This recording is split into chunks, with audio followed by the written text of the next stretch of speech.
ഈ ചേലക്കരയിൽ UDF ക്യാമ്പിന്റെ കൂടി പ്രതീക്ഷ എങ്ങനെയാണ് എന്നതാണ്. ഇടത് കോട്ടയാണ് ചേലക്കര എന്ന് നമുക്കറിയാം.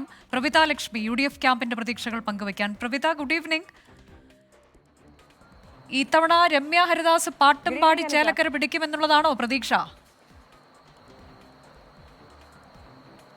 പാട്ടുംപാടി ചേലക്കര പിടിക്കുമെന്ന് തന്നെയാണ് രമ്യ ഹരിദാസ് നമ്മളോട് പറയുന്നത്. രമ്യ ഹരിദാസ് തന്നെ നേരിട്ട് നമ്മളോടൊപ്പം 24-നൊപ്പം ചേരുകയാണ്. രമ്യ, അനുജ ചോദിക്കുകയായിരുന്നു, പാട്ടുംപാടി ഇത്തവണ ജയിക്കുമെന്നുള്ള പ്രതീക്ഷ ഉറച്ച ആത്മവിശ്വാസത്തിലാണല്ലേ രമ്യ? അനുജ മേഡത്തിനോട് പറയാനുള്ളത്, ഞങ്ങളൊക്കെ വലിയ ആവേശത്തിലും വലിയ പ്രതീക്ഷയിലും തന്നെയാണ്.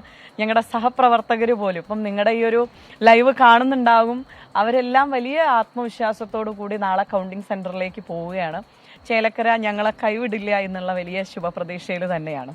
ഈ ലോക്സഭാ മണ്ഡലത്തിന്റെ പോളിംഗ് ശതമാനം വെച്ച് നോക്കുമ്പോൾ അല്പം ഒരു വ്യത്യാസമുണ്ട്. കുറച്ച് അധികം വോട്ട് പോൾ ചെയ്യപ്പെട്ടിട്ടുണ്ട്. അപ്പോൾ അത് വോട്ടായി മാറ്റാം UDF എന്നുള്ളൊരു പ്രതീക്ഷയുണ്ടല്ലേ?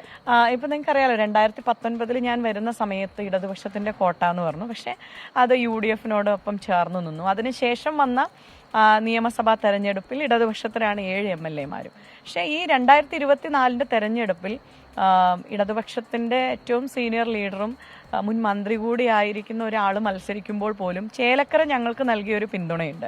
ആ പിന്തുണ ഈ തെരഞ്ഞെടുപ്പിനകത്ത് ഞങ്ങളുടെ വിജയത്തിലേക്ക് എത്തിക്കുമെന്നുള്ള വലിയ പ്രതീക്ഷയിൽ തന്നെയാണ്. അപ്പോൾ ഞാൻ വളരെ പെട്ടെന്ന് കാര്യം ചോദിക്കട്ടെ.